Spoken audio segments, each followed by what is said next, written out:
parler de vrai business. Du coup, tu as un message à faire passer de boîtes qui pourraient racheter Cosa Vostra, c'est ça? Il y a un moment où il faut juste te rendre compte que ton entreprise, c'est plus toi. La première boîte qu'on a rachetée, on l'a plantée.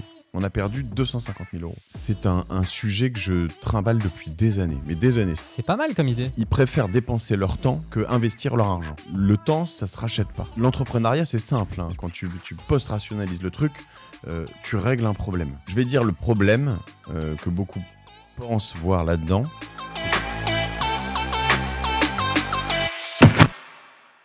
Pour ce 16e épisode de Conquête, j'ai le plaisir de recevoir Mathieu Stéphanie, l'homme derrière le podcast business le plus écouté de France, Génération Do It Yourself. Alors, généralement, quand on invite Mathieu Stéphanie dans un podcast, c'est justement pour parler de podcast. Mais de mon côté, je l'ai sollicité pour qu'il nous parle d'un autre sujet. Mathieu, avant d'être un podcasteur, c'est surtout un entrepreneur. Il est cofondateur de plusieurs boîtes comme Ocus, Orso Media ou encore l'agence Cosa Vostra. Et comme il s'arrête jamais, il a décidé en 2022 de se lancer un nouveau défi avec sa nouvelle boîte Alvo, qui est de faciliter la transmission d'entreprise. Alors, la revente et le rachat de boîtes, c'est des sujets assez obscurs qui sont généralement remplis de préjugés. En prime, c'est assez mal documenté et très peu mis en avant sur YouTube ou dans les podcasts. Donc, je me suis dit que c'était l'occasion parfaite d'en faire un épisode de Conquête pour savoir qui pouvait racheter ou vendre sa boîte, du type de compétences qu'il faut pour reprendre une boîte, des questions à se poser avant de se lancer ou même simplement de l'intérêt ou non de le faire. En bonus, on revient sur une expérience que j'ai moi-même vécue il y a bientôt 2 ans avec le rachat d'un e-commerce qui s'appelle Matéine que j'ai réalisé avec 2 amis. Je vous laisse écouter pour en savoir plus. Enjoy. Bon bah salut Mathieu. Salut Jordan, ça va? Ça va et toi? Ouais, très bien. Je t'invite dans tes propres studios. Ouais, j'ai changé de côté, t'as vu? Merci en tout cas d'être venu jusque-là. Ah bah, avec grand plaisir. Donc aujourd'hui, pour une fois, on va pas parler de podcast. On va parler de repreneuriat. On va parler de vrai business. On va parler business. Voilà. Et puis du coup, ça va être l'occasion de parler notamment de Alvo. Ouais. Donc boîte que tu diriges depuis quand? Qu'on a fondé il y a un peu moins d'1 an. On a levé de l'argent en novembre dernier. Et voilà, j'en suis le CEO. On est fait depuis à peu près 1 an. Elle a dû être incorporée il y a 9-10 mois, enfin à l'été 2022. Voilà. Ok, très bien. Moi, ça m'intéresse de savoir ce qui t'a amené à te lancer dans ce sujet-là. Alors écoute, c'est un sujet que je trimballe depuis des années. Mais des années. Si tu écoutes mes contenus, je pense que peut-être même dès la première année de Génération Do It Yourself, il y a 5 ou 6 ans en tout cas, c'est sûr. Je travaillais déjà, je réfléchissais déjà à comment reprendre, comment promouvoir la reprise d'entreprise, mais aussi comment faciliter tout ça. Parce que, en fait, tu le vois à plein d'aspects, mais moi j'ai créé pas mal de boîtes, j'en ai racheté quelques-unes, j'en ai revendu pas mal.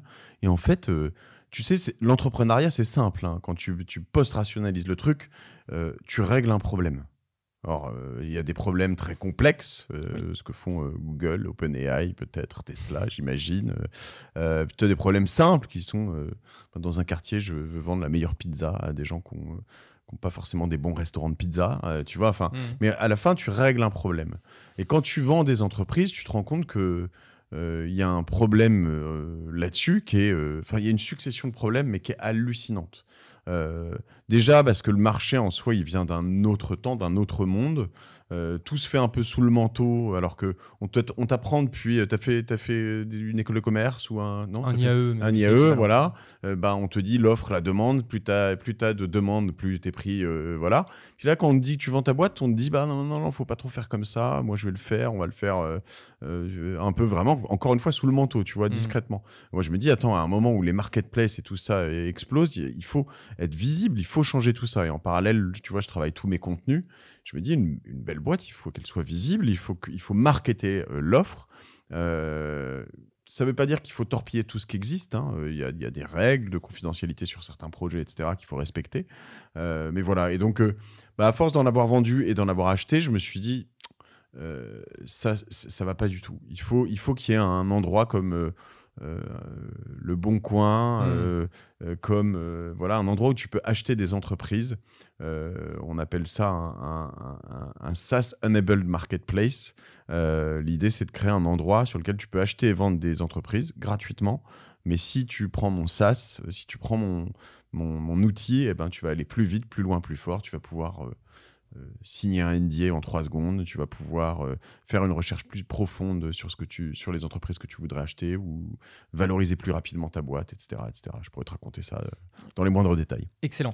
Mais du coup, est-ce que tu joues le rôle, tu vois, moi j'ai l'impression que c'est un rôle qui est aussi un peu joué par les banques d'affaires. Du coup, est-ce que toi, c'est d'une certaine manière un peu digitaliser le travail des banques d'affaires? Oui, cela dit, on ne veut pas les remplacer, on veut les recevoir. Notre objectif, c'est d'être un endroit sur lequel les banques d'affaires peuvent travailler plus efficacement. D'accord. Donc, notre idée, l'un des gros projets qu'on a, alors nous, on est une boîte tech, hein, donc l'un des gros il faut qu'on connaisse le métier. Donc ça, on a des professionnels du secteur. Cela dit, notre idée, c'est plutôt de dire à des professionnels, je vais te faire accélérer big time, grâce à l'IA notamment en particulier en ce moment, mais pas que, hein, la data qu'on récupère, la création de contenu, la création d'infomémos, de choses comme ça. Je pourrais détailler un peu un process de fusion-acquisition. Et donc, nous, on veut les accompagner pour être meilleurs, plus rapides, plus... Enfin, c'est un peu comme si, tu vois, il y a 20 ans, on a accompagné plein de professionnels à basculer de la lettre à l'email. Ouais. Aujourd'hui, tu as des outils, mais il n'y en a pas beaucoup dans ces secteurs-là. Je te prends un exemple très concret. Vas-y. Quand tu achètes une boîte, tu l'as fait. Moi, j'aimerais bien que tu me racontes un peu si tu veux. Mais quand tu achètes une boîte, souvent, tu vas signer ce que tu appelles un NDA, un Non-Disclosure Agreement. Donc, c'est un contrat de confidentialité. Parce que on va te donner alors, je commence déjà à décrire le process, mais dans le process de due diligence, toi, tu vas donner une marque d'intérêt. On va te dire, tiens, il y a telle société qui est à vendre, etc., etc. Alors, souvent, même avant qu'on te donne le nom de la société, il faut signer quelque chose qui dit que tu vas pas divulguer qu'elle est à vendre, tu vas pas... Bon, il y a plusieurs moments où tu dois signer des choses. Et donc, ce contrat de confidentialité, typiquement, dans un process traditionnel, tu vas avoir ton avocat qui va recevoir un courrier de l'avocat, parce qu'il se parle qu'entre avocats, tu ne dois pas parler à l'avocat adverse. Enfin, voilà, ça c'est la norme. Ah, c'est vraiment ça la norme?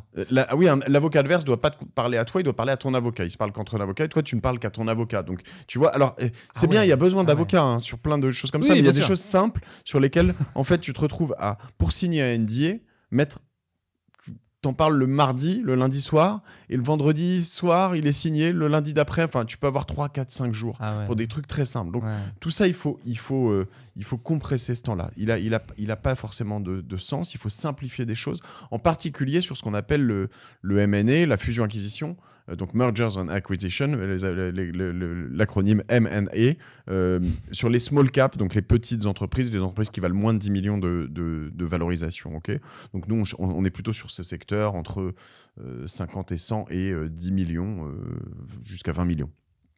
Et en fait, à chaque fois, moi, j'ai ton nom, j'ai ton email, Jordan, bon hop, je veux t'envoyer un NDA, je clique sur générer, toi tu le reçois, est-ce que tu es OK pour signer ce truc-là? You sign, boum, moi j'ai fait un clic, toi tu as fait un clic et c'est plié en 3 minutes, tu vois. Et ça, c'est un détail parmi plein d'autres. Et il y en a plein sur... tu veux avoir une analyse des bilans, et nous on va utiliser désormais de l'IA pour analyser les bilans, les comptes de résultats. Tu veux faire une étude de concurrence, tu veux faire un SWOT, tu vois, tu veux faire plein de choses comme ça. En fait, on les automatise pour certains à 100%, pour d'autres à 80%. Oui, donc mis bout à bout, ça fait la différence. Quoi. Exactement. La différence, c'est que tu vois, c'est un peu comme je sais pas si tu as déjà acheté un appart. Ouais. Un bien. Bon, quand tu passes par des banques traditionnelles, souvent, en fait, tu vas leur dire, je voudrais acheter ça. Si tu appelles ton banquier, il va te dire, faudrait m'envoyer tel et tel document. Puis 3 semaines après, il va te dire, je suis en train d'instruire votre dossier, faudrait aussi me renvoyer ça. Okay, alors, tu vas aller chercher, tu lui renvoies, puis 2 semaines après, dire finalement, il faudrait aussi avoir ça. Alors que si tu passes par des trucs comme Preto, ou il y en a plein d'autres là qui te font. Là, ils te demandent toute la liste des documents d'un coup, et genre 3 jours après ou 5 jours après, tu as tes offres, quoi, tu vois. Et c'est ça. Nous, ce qu'on veut faire, c'est faire en sorte, jusqu'à potentiellement même le financement qu'on peut router vers des partenaires comme October. T'as pas l'argent pour acheter une boîte, ce qui est normal. Hein. Généralement, aucune boîte n'a l'argent pour en racheter une autre, donc il faut emprunter pour ça. Et on trouve les partenaires qui me permettent de dire, tiens, l'acquéreur, il a tel patrimoine, telle expérience, tel machin. On a toutes les données et le vendeur, il a tout ça. Et donc, ça va donner un beau projet, tu vois. Excellent. Tu viens de dire, quand l'entreprise rachète l'autre entreprise, là, aujourd'hui, vous vous adressez que à des entreprises qui en rachètent d'autres, aussi à des particuliers? À des particuliers, oui. On est vraiment assez... alors là, ça dépend des tailles, mais il y a d'ailleurs des tailles d'entreprises. Sur le small cap, de temps en temps, tu te retrouves en effet en concurrence avec une entreprise. En tant que particulier? Oui, c'est-à-dire que toi, tu vois, si je prends une zone... on va dire au-delà de 500 000 euros de valo, donc une entreprise que tu vas acheter plus de 500 000 euros. Il y a des particuliers qui sont entrepreneurs aguerris ou même des néo-entrepreneurs, mais qui viennent de grands groupes, qui ont 40, 45 ans, allez, de 35 à 50, 55 ans ou plus, de temps en temps, qui veulent changer de voie, changer de carrière, qui sont dans un univers qu'ils connaissent et qui vont se présenter. C'est vrai que quand tu arrives au-delà de 5 millions, tu as de moins en moins de particuliers. Quand tu es en dessous de 500 000, tu as de moins en moins de corporate, d'entreprises, quoi, parce que c'est trop petit à acheter. Là, aujourd'hui, sur globalement tous les dossiers que tu vois passer, tu dirais que le dossier un peu moyen, c'est quoi? Il ressemble à quoi? C'est compliqué à... le dossier moyen, il ressemble à une entreprise de aller entre 3 et 5 personnes. Il est plutôt aux alentours de 500 000 euros. Okay. Mais c'est compliqué parce qu'en fait, c'est un monde dans lequel il y a pas de moyenne. Tu vois, et c'est assez drôle parce que ça, on l'apprend... je pourrais revenir sur notre modèle économique sur Alvo, notamment quand on a des mandats nous-mêmes et qu'on les opère ou qu'on les opère avec des partenaires, banques d'affaires, etc. En fait, ce sont des mandats souvent au success fee. Tu as ce que tu appelles un retainer, un minimum garanti, mais qui est très faible, qui ne couvre pas nécessairement tes frais, mais qui permet d'engager le client. Bien sûr. Mais le success fee, soit tu l'as à 100%, soit tu l'as pas, tu vois. Et c'est un endroit où, en fait, c'est tout ou rien. Et c'est vrai que c'est difficile de comparer, tu vois. Comme c'est pas du tout productisé, nous, on a autant... et ça, c'est des pépites. Et tu vois, ça peut paraître moins sexy, mais je peux avoir des boîtes qui font des composants hydrauliques pour de l'industrie qui cartonnent, qui sont très résilientes et qui vont pas se faire disrupter par l'intelligence artificielle parce que tu vois, tu as besoin de le faire. Et puis en plus, dans une période où on a une tendance à vouloir faire revenir des industries en France, il y a énormément de choses à faire là-dedans. Et c'est intéressant. Comme on a une bonne vague de DNVB, donc des business digital native vertical brands, donc souvent des business de fringues. On a vendu des boîtes de layettes pour bébés. Tu vois, ça c'est assez drôle. C'est un truc alors qui me parle parce que moi j'ai un peu plus de 40 ans et il y a 10 ans, j'aurais complètement pu monter un business de layettes pour bébés. En fait, ce qui se passe, c'est que souvent 10 ans plus tard, soit ton truc a cartonné et t'es parti dans l'espace et t'as ta boîte et c'est bien, soit il marche, mais en fait, tu vois, tes enfants ont grandi, toi t'es passé à autre chose et c'est plus ton univers en fait. Donc t'as envie de le revendre. Typiquement, t'as 32 ans, t'es une meuf, t'es un mec, tu viens d'avoir tes enfants, tu cherches une nouvelle idée. Toi, potentiellement, tu peux acheter un truc à 100 000 balles, 150 000 euros qui fonctionne. Le risque n'est pas énorme. Hein. C'est-à-dire que normalement, un business qui tourne, il ne va pas tourner et se cracher d'un coup, sauf si tu fais n'importe quoi. Et c'est pour ça que je trouve que c'est un sujet qui n'est pas assez adressé, le sujet du reprenariat. Parce que tu sais, souvent on te dit, oui, le passage de 0 à 1, c'est le plus compliqué, etc. etc. Mais là, tu n'as pas à le faire. Tu as un business qui tourne, potentiellement qui est déjà rentable. Franchement, tu y amènes tes compétences, etc. etc. Comme tu dis, quoi, le risque, c'est limite un peu moins important que de partir de 0, tu vois. Ah non, mais c'est beaucoup moins important. Je vais dire le problème que beaucoup pensent voir là-dedans, c'est la mise initiale. Mais bien sûr. Et en fait, la mise initiale, ce que les gens voient pas aujourd'hui, on me dit particulièrement en France, j'aime pas trop enfoncer ce genre de porte, mais bon, quoi qu'il arrive, ils le voient pas, c'est que ils préfèrent dépenser leur temps que investir leur argent. Et en fait, le temps, ça se rachète pas. L'argent, ça se regagne, tu vois. Et normalement, si tu l'investis bien et que tu achètes au bon prix, ça ne veut pas toujours dire acheter d'ailleurs le moins cher possible, parce qu'une belle pépite, ça vaut de l'argent, mais c'est très résilient. Le game, il est simple hein, quand tu rachètes une boîte. En gros, hein, si je dois le simplifier au plus du plus, c'est pas exactement comme ça dans tous les univers, mais quand même. Tu vas racheter une société qui fait, mettons, 100 000 € d'EBITDA. Okay, donc ça veut dire que tous les ans, elle gagne elle gagne 100 000 euros. C'est son profit, tu vois. Ce qui est bien. Ce qui est bien. Ouais. Si elle fait 500 000 euros de chiffre d'affaires, 20% de profit, 100 000 euros d'EBITDA. Bon, le game, normalement, c'est que tu vas la payer à peu près 5 fois ton EBITDA. Il y a des secteurs où c'est 3, 2, bien sûr. Il y en a où c'est 8, 10. Ça dépend s'il y a de la croissance, ça dépend si ça dépend beaucoup de la personne. Il y a plein de paramètres. Mais si je schématise, exactement. Si je schématise, tu es plus ou moins là-dessus. Sachant que ton objectif, ou en tout cas ton banquier, il sera rassuré si tu vas le voir et que tu lui dis, regarde, j'achète cette boîte, cette société, 500 000 euros. 500 000 euros, ok, il va te dire pourquoi. Dans les 5 prochaines années, je vais pouvoir gagner 100 000 euros, puis 100 000 euros, puis 100 000 euros, enfin x5, et je vous l'aurai remboursé dans 5 ans. Ça, c'est le schéma de base. Toi, normalement, tu vas essayer potentiellement de l'acheter plutôt 400, 450 en fonction, etc.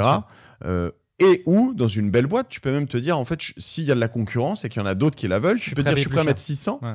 Parce qu'en fait, tu sais que toi, avec ton expertise, tes compétences, le marché tel qu'il est, l'émergence de l'intelligence artificielle, le fait que cette entreprise soit, tu parlais du boomer tout à l'heure, mais soit appartienne à un boomer qui ne l'a pas du tout digitalisé, le fait qu'il n'ait pas un site internet bien fait, qui fait qu'en fait aujourd'hui il vend que ses produits soit dans une région, soit juste en France, alors qu'il pourrait aussi en vendre en Belgique ou en Angleterre ou en Australie, le fait que voilà, tous les leviers que tu peux utiliser vont faire que en fait, c'est plus 100 000 euros d'EBITDA que tu vas faire à la fin, mais c'est 200, 300, 400.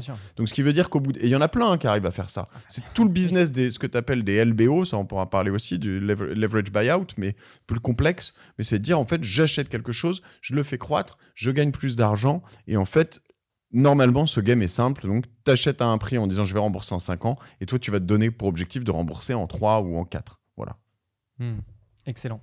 Donc, tu mentionnais les boomers. Ouais. Parce que je te disais, du coup, avant qu'on commence l'enregistrement, que moi, j'ai le sentiment qu'il y a un timing de marché qui est plutôt opportun sur la reprise d'entreprise parce que c'est un moment où les entrepreneurs boomers, mais littéralement, c'est pas le jugement de valeur boomer, c'est vraiment les gens les papiers boomers, ouais. Vraiment les boomers, voilà, qui c'est une période où ils partent à la retraite, ils laissent des entreprises, etc., etc.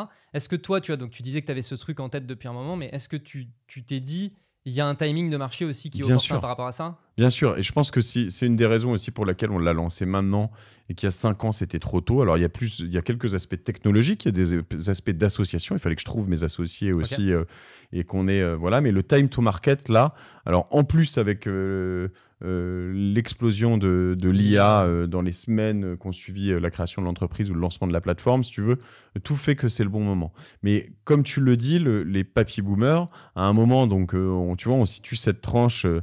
ça commence, c'est des gens qui sont nés entre 45, 47 et donc ceux-là, 47, ils ont 76 ans, tu vois. Enfin, tu commences à rentrer dans un endroit où 76, 77, là, tu la vends ta boîte, tu n'as plus le choix. Alors, il y en a qui ont des enfants qui veulent les reprendre. Il y en a qui ont des enfants qui ne veulent pas les reprendre. Il y en a plein aussi. Il y en a qui n'ont pas d'enfants. Il y en a, voilà, il y en a qui veulent juste vendre. Et donc, dans toute cette fenêtre de gens, là, on arrive vraiment sur en tout cas, là, les plus âgés, je reviens, 45, ceux qui sont nés en 45, ils ont, on a dit 78 ans, tu vois. 78, là, c'est clairement maintenant. Tu n'as plus le choix, tu vois. Il y en a qui vendent souvent même avant, tu vois, à 60 ans, 65, voilà. Et donc, on rentre dans cette fenêtre. Là, elle est ouverte. Elle va durer 15-20 ans. On voit en Asie, principalement, on a un concurrent, on a découvert ça il y a quelques semaines au Japon. Alors, le Japon, ils sont en avance là-dessus. La population a vieilli encore plus vite là-bas parce qu'il y a eu en plus un gros déficit de jeunes. Ils font plus d'enfants. La société est valorisée, elle a 5 ans, elle est valorisée 1,8 milliard. Et clairement, il y a un énorme sujet de transmission là-dessus. Et ça, en plus, sont souvent vraiment des pépites à reprendre. Il faut les trouver aussi sur le marché.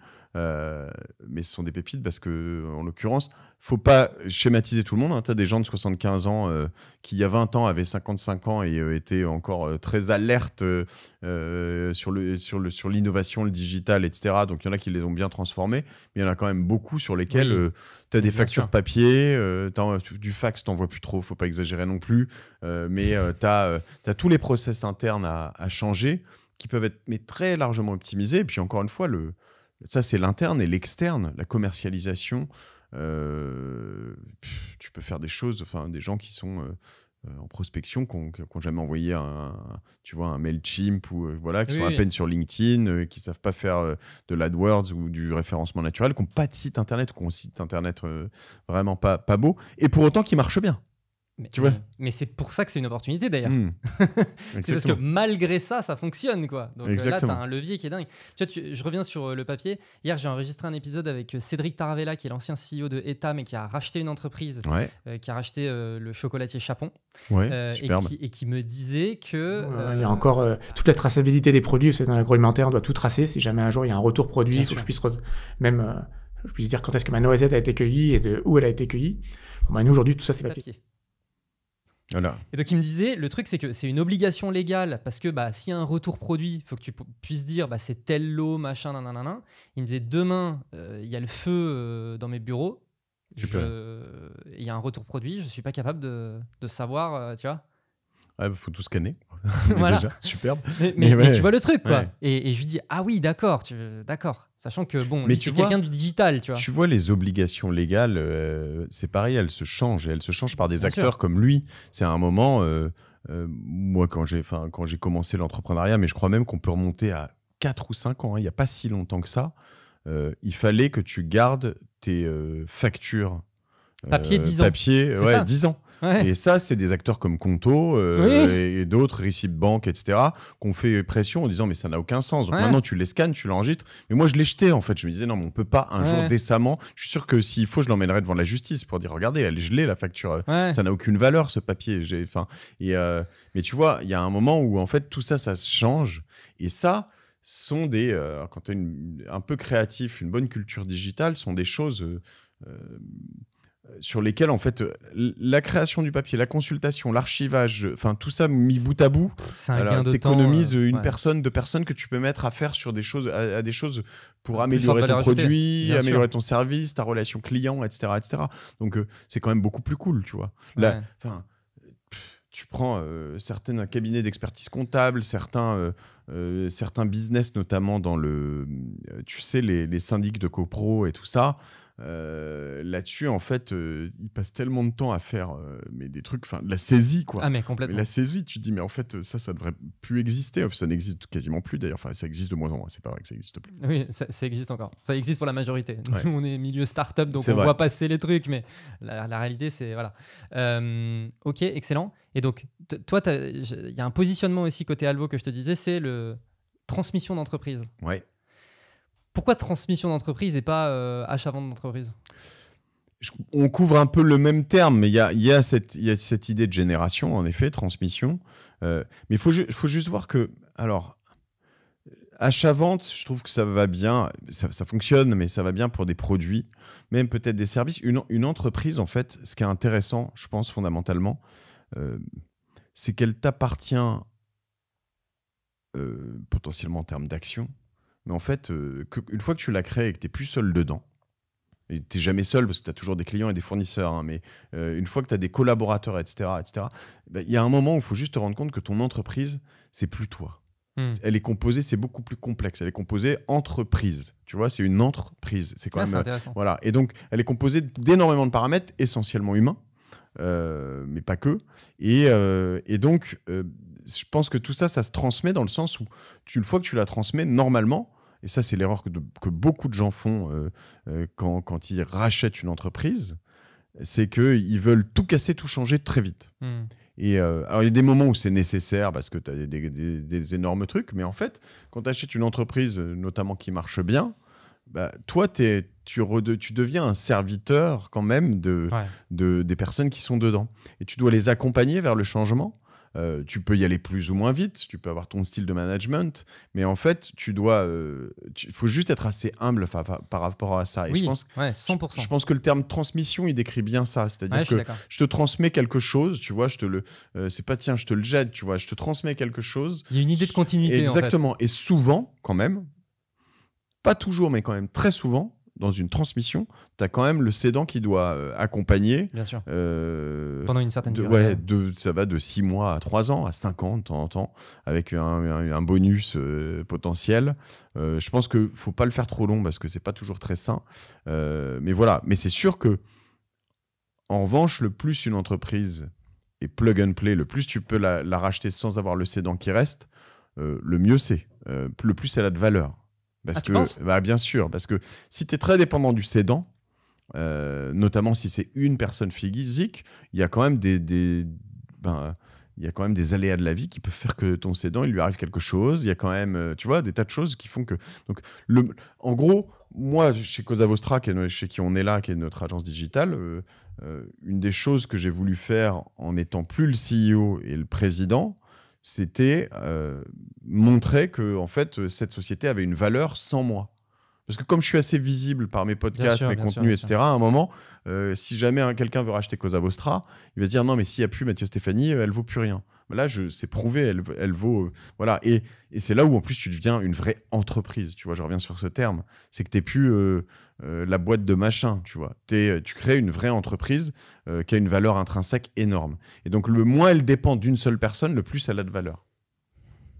Excellent. Et ça, c'est une grosse leçon d'humilité aussi.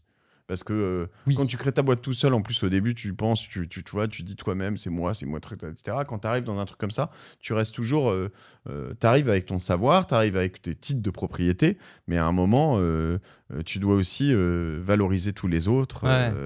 Et ça, c'est hyper important. Complètement d'accord. Non, mais ça, complètement d'accord. Et même, tu vois, à mon échelle, à ma petite échelle, quand au début, j'ai lancé Bulldozer qui ma boîte, en fait, c'est moi qui m'occupais de prendre les calls de vente. Et puis en fait, je sentais que la plupart des gens, ils étaient venus et ils me connaissaient parce que j'ai une visibilité sur LinkedIn, etc. Et puis, il y a vraiment eu un moment donné où j'arrivais plus à gérer, où je me disais, mais comment on va faire si les gens, ils voient pas ma tête, tu vois ? En fait... Mais non, mais c'est justement le moment où ta boîte, elle prend vraiment de la valeur. C'est le moment où tu arrives à prouver que le fait que tu sois pas là pendant les calls de sales, en fait, ça marche quand même, tu vois. La réalité, c'est que ça tourne, tu vois. Ouais, alors, je reviens vraiment, il n'y a pas de petite échelle. C'est vrai, je suis pas du tout... c'est vertigineux quand tu te lances solo. C'est vertigineux quand tu rachètes une boîte. Toujours vertigineux. Moi, je me souviens quand on avait 30 000 € de charges mensuelles chez Cosa Vostra, je me disais, waouh, où est-ce qu'on est déjà arrivé en 2 ans, ou je sais pas, je trouvais ça fou. Aujourd'hui, on est à, je sais pas, 20 fois ça, enfin, j'en sais rien, tu vois, et ça reste tout petit, et ça reste une toute petite boîte, donc je pense que vraiment, il n'y a pas de petite échelle, ça c'est important. Après, dans ce que tu dis, je pense qu'il y a pas mal de points qui sont intéressants, mais notamment le fait que dans plein d'univers, toi, tu es toujours bon sur LinkedIn, tu es toujours bon sur les contenus, ça c'est notre petit edge à toi et moi qui nous plaît, surtout on s'éclate. Ah ouais, clairement. Mais en revanche, moi, tu vois, structurer les équipes, les modes de management... J'aime bien passer des entretiens de recrutement, mais en fait, quand tu fais plus que ça, parce que tu recrutes beaucoup, 2, 3, 5 par mois, etc., en fait, à la fin, tu vois, faut juste savoir là où tu es bon et là où tu as envie de travailler. Clairement. Et donc, il faut accepter ça. Et c'est aussi là où ça doit être intéressant quand tu arrives dans une entreprise que tu as rachetée. C'est que normalement, tu arrives avec tes compétences, là où tu as envie d'aller, l'univers, l'univers dans lequel tu sais opérer déjà, dans lequel tu as envie. C'est pas que faut faire attention à pas aller que dans ce que tu sais faire, parce que y a des gens qui savent faire des trucs qui leur plaisent pas du tout. Oui. Donc ça, faut savoir en sortir aussi. Oui. En revanche, quand tu arrives dans une structure, tu vois, tu peux choisir où est-ce que tu te mets dedans. Alors que quand tu crées, tu fais tout. Tu fais tout dans plein de trucs qui te plaisent pas, dans plein de trucs qui sont des boulets, dans plein de trucs qui sont très stressants. Tu fais de la finance, tu fais de l'office management, tu achètes du PQ, du café, des trucs. Voilà, c'est peut-être le cliché, mais c'est vrai en fait. Et pendant des années potentiellement, tu fais de la vente, tu fais du SAV, tu fais de la relation client, tu fais de la prod. Et en fait, je dis pas que tu bosses plus ou moins, mais les 2-3 premières années, pour réussir à monter une boîte à 1 million d'euros de chiffre d'affaires, c'est hyper dur. Alors que pour beaucoup, réussir à emmener une boîte de 1 million à 10 millions de chiffre d'affaires, pour d'autres en tout cas, c'est beaucoup moins dur. Et si même je vais pas jusque-là, tu vois, et que je dis de 0 à 1 pour certains et de 5 à 10 pour d'autres, tu vois, en millions, par exemple, de valeur, ben, y en a un qui fait 1 million de valeur. Et ben, de 5 à 10, pour beaucoup de personnes, peut-être une majorité, tu fais 5 millions de valeur. Ouais, Okay, tu rajoutes 5 millions. Et ben, te dire, je vais plutôt passer 3, 4, 5 ans à faire 1 million de valeur, plutôt que de passer 2, 3 ans à faire 5 millions, en fait, fais le calcul. Hein. Ah ouais, moi, il est très simple, je veux dire. Toi qui as vécu, du coup, l'entrepreneuriat de tu vois, 0 à 1, et puis tu as racheté des boîtes, tu disais, où là, tu vois, du coup, tu es témoin de gens qui rachètent des boîtes. Est-ce que tu es capable de dire un peu les compétences du bon entrepreneur qui passe de 0 à 1 et les compétences du bon repreneur qui permet de passer Contrairement à ce que je disais tout à l'heure d'ailleurs, hein, il y a un côté vertigineux sur l'investissement pour le bon repreneur, mais il y a un côté très rassurant, c'est qu'il y a quelque chose qui normalement tourne. Moi, je ne parle pas de distress. Ce qu'on appelle le distress sont les entreprises en difficulté. C'est encore autre chose. Bien sûr, le retournement d'entreprise, ça, il faut être à la fois courageux, pas cynique mais froid au moins, c'est-à-dire être capable de dire bon alors tout ça va pas, vous je suis désolé mais il va falloir que vous partiez parce que voilà, etc. C'est très compliqué, ça correspond à certaines personnes qui sont capables de le faire, qui l'ont déjà fait dans des univers. C'est très bien, c'est nécessaire. Ça peut paraître moche et affreux, mais en l'occurrence, ça préserve des emplois, ça préserve de la création de richesse et de valeur. Il en faut, et voilà. Et nous, on a quelques entreprises comme ça. C'est pas notre cœur de cible, le distress. Nous, on essaye d'être plutôt sur des entreprises qui sont saines, rentables, qui sont rentables ou en phase de l'être. Ça peut être aussi des SaaS business. Je te parlais de DNVB tout à l'heure. Donc pour arriver là-dedans, les qualités qu'il faut, c'est quand même souvent être analytique, être capable de manager, de laisser les personnes, d'identifier les personnes compétentes, de les laisser en poste et de les faire grandir, parce que souvent, elles vont avoir peur quand tu arrives, mais souvent, tu vas leur offrir, si tu es fort, un monde d'opportunités. Tu peux même les intéresser au capital potentiellement. Enfin, tu dois leur vendre un rebirth, un renouveau. On repart dans un univers, tu dois vite les rassurer, les accompagner et les pousser, les stimuler pour faire grossir l'entreprise. Tu n'es pas obligé de la faire exploser, ça dépend des business, mais voilà. Potentiellement, je veux dire... je reviens là-dessus, mais tu vois, ce chiffre que je prenais tout à l'heure, tu as une entreprise qui vaut 5 millions, qui fait 1 million d'EBITDA. Si tu n'es pas mauvais, une entreprise comme ça, tu peux te l'acheter quasiment sans apport, avec des actionnaires qui vont te la financer. Voilà. Imagine si au bout de 5 ans, tu l'as remboursé, et tu n'as pas progressé, tu fais toujours 1 million d'euros d'EBITDA. Tu as quelqu'un qui a pris 20% de la boîte parce qu'il t'a financé l'apport. Tous les ans, tu fais quand même 1 million de cash. Hein. Ah non, mais oui. Je veux dire, après, tu vas en réinvestir une partie dans la boîte, etc. Ça ne veut pas dire que tu vas te faire 1 million de dividendes. Enfin, même si tu fais 500, 600 000, je veux dire, tu donnes 20%, 120 000 à tes cocos qui ont investi. Limite, tu leur proposes de les racheter à ce moment-là. Et puis, à la fin, je veux dire, tu te mets bien, quoi. Hein. C'est quand même l'idée. Complètement. Et donc, c'est un peu ça. Il y a un côté, quand tu es fort à manager, il y a plein de gens qui ont fait des belles carrières dans des corporates. C'est exactement pour eux. Et c'est très bien. Les compétences qu'il faut pour être dans du 0 to 1, c'est quand même souvent patience, résilience, créativité. En fait, tu te lances dans un truc, généralement. Le conseil, c'est un peu différent, le service, un peu, mais et aussi potentiellement d'ailleurs tout ce qui est commerce, mais même, en fait, tu sais pas exactement ce que ça va être. Tu sais pas exactement comment ça va fonctionner. Tu sais pas si c'est ce produit-là qui va marcher ou celui-là. Tu sais pas, t'en refais, tu rechanges, tu itères, tu bouges, voilà. Et donc ça, c'est très stressant. Tu vis avec peu de moyens. Sauf si tu as levé beaucoup, mais en ce moment les levées c'est plus compliqué. Oui, en ce moment. Et puis tu dois essayer de rentabiliser plus fort, plus vite. Puis la première année tu fais 20 000 euros d'EBITDA. Et puis si tu te débrouilles bien, la deuxième année tu fais le double ou le triple, allez 60. Et puis la troisième année 100. Et puis la quatrième année 200. Enfin tu vois, t'es loin des chiffres dont je parle. Alors après tu peux acheter aussi des plus petites boîtes, mais voilà, quand tu te lances, il faut être capable de toucher à tout. C'est passionnant, mais c'est épuisant, c'est vraiment épuisant. Toi, tu as racheté des boîtes. Ouais. Je crois que, alors je sais pas si toi spécifiquement ou c'est peut-être Cosa Vostra ou je sais pas, vous avez racheté Magma notamment. Ouais. Parce que je suis abonné, donc j'avais reçu la petite notification. Quand tu rachètes une boîte, c'est quoi toi les questions que tu te poses? Je vais te prendre l'exemple de Magma par exemple. Et je vais te prendre 2 exemples. Et je vais même aller jusqu'au bout de mon... La première boîte qu'on a rachetée, on l'a plantée. On a perdu 250 000 €. OK. Et pourquoi on l'a planté? Tu peux dire ce que c'était? C'était une boîte qui vendait des box de thé. Et je croyais beaucoup à ce business, le café, etc., etc. Et en fait, on est arrivé, on avait besoin de la personne qui cédait la boîte, mais on n'avait pas un fit très très bon. Et c'est une personne remarquable, humain, on bossait pas de la même manière, pas du tout de la même manière, et c'est une personne que j'aime beaucoup, c'est-à-dire que c'est même pas humain, c'est vraiment une manière de travailler, pas mal de choses, et trop vite on a voulu, on a fait beaucoup d'erreurs, on a voulu changer plein de trucs, trop vite, tester des choses, on s'est mis à cramer de l'argent, plutôt que de continuer sur la lignée, mais dans laquelle on l'a acheté pour la tordre trop vite, elle était trop petite aussi, et donc ça dépendait trop du founder, et voilà. Sur Magma, c'est très différent. Sur Magma, on avait des founders qui avaient envie de cash-in, qui voudront bouger au bout d'un moment. Donc, de toute façon, là, tu les fais rester. Hein, tu fais ce que tu appelles un earn-out. Donc, à partir d'une certaine période, ils doivent te dire quand est-ce qu'ils veulent partir, etc., etc. Mais on est sur un sujet qu'on maîtrise. On est sur des médias. On est sur une newsletter qu'on adore. Dont on était client, qu'on lisait toutes les semaines. Moi, j'ai 3 newsletters que je lis de manière religieuse. Hein, tu vois, j'ai Time to Sign Off, j'ai comment il s'appelle, Marc Fiorentino, que j'aime beaucoup, et puis Magma. Tu vois, et Magma était la seule que je payais.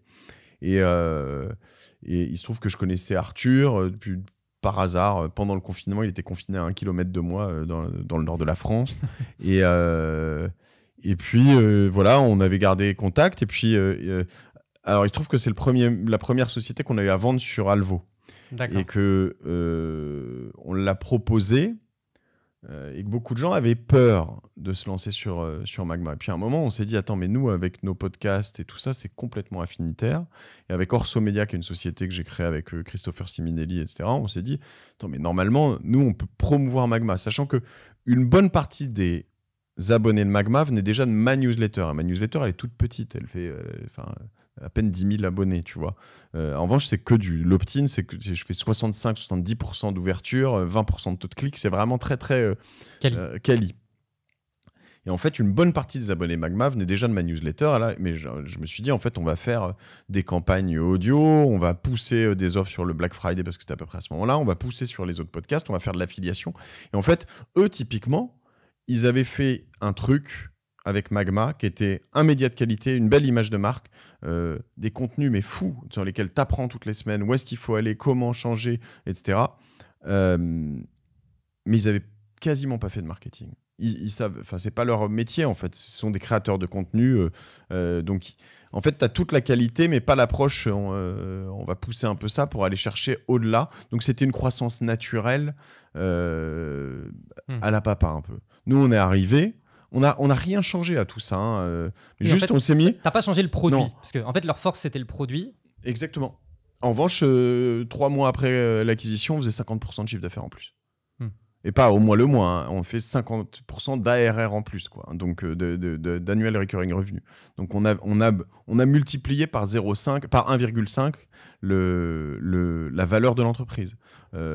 Juste par notre input et en quelques mois. Donc, tu vois, notre objectif, c'est de se dire, OK, comment maintenant, avec cette expertise, je peux la reproduire peut-être ailleurs, comment je peux faire d'autres formats, comment je peux faire des événements, comment je peux... Voilà. Parce que, en fait, on avait une société avant qui était rentable. Et là, aujourd'hui, sachant qu'on n'a pas de coûts supplémentaires, si ce n'est... Oui. On fait de l'affiliation un peu, donc on va avoir des podcasteurs ou des influenceurs ou des gens comme ça qui vont promouvoir Magma. Nous, ce qu'on veut, c'est qu'ils aiment Magma. S'ils n'aiment pas Magma, on ne veut pas qu'ils en fassent la promo, parce que ça va se ressentir dans leur communauté. Faire découvrir Magma à des gens, là, tu vas avoir un discount pour t'abonner. Nous, on leur reverse... je sais plus, 15 € par abonné ou peut-être un peu plus, mais c'est dans ces eaux-là. Donc, il y en a qui vont réussir à faire, je sais pas moi, 500 abonnés, 100 abonnés. Et voilà. Et donc, on a passé Magma de à peu près rentable à très rentable. Et maintenant, l'argent qu'on a là-dessus, on va l'utiliser pour investir dans Magma, tu vois. Et pour rembourser, évidemment. Mais du coup, là, l'analyse... Non, il n'y a pas d'emprunt, on l'a acheté cash. Mais ça on n'aurait pas dû. Pardon. Ok. Non, on n'aurait pas dû. C'est une bêtise. Il ne faut pas acheter cash. Il faut emprunter pour acheter. Parce que tu immobilises du cash, en fait. Oui. Surtout que quand on l'a acheté, l'emprunt était pas cher. Donc voilà. Mais bon, c'est un regret. Oui. Si c'était à refaire, tu ferais un emprunt. Oui, tout à fait. Et parce que tout à l'heure, tu as abordé le sujet de la LBO. Ouais. Quand tu parles de on aurait dû faire un emprunt, vous auriez dû faire une LBO parce que, non, le modèle LBO, je le connais pas parfaitement, tu vois, mais bon. La LBO, en gros, l'idée, c'est de dire, tu vois, j'ai Cosa Vostra, je te prends des chiffres erronés, mais qui feraient, je sais pas, 10 millions d'euros de chiffre d'affaires. Souvent, on est plutôt dans ces eaux-là. Et 15% d'EBITDA, donc 1,5 million d'euros de résultats. La problématique que j'ai, moi, c'est que, et c'est assez vrai, hein, j'ai pas vraiment de cash en perso. Parce que en fait, je suis investi full, puis j'ai créé plusieurs boîtes, etc. Donc, tu as du patrimoine, mais ton patrimoine, il est essentiellement dans tes entreprises. Ce que tu vas faire, c'est que souvent, tu vas vendre avec souvent un partenaire donc financier. Tu vas te vendre ta boîte à toi-même.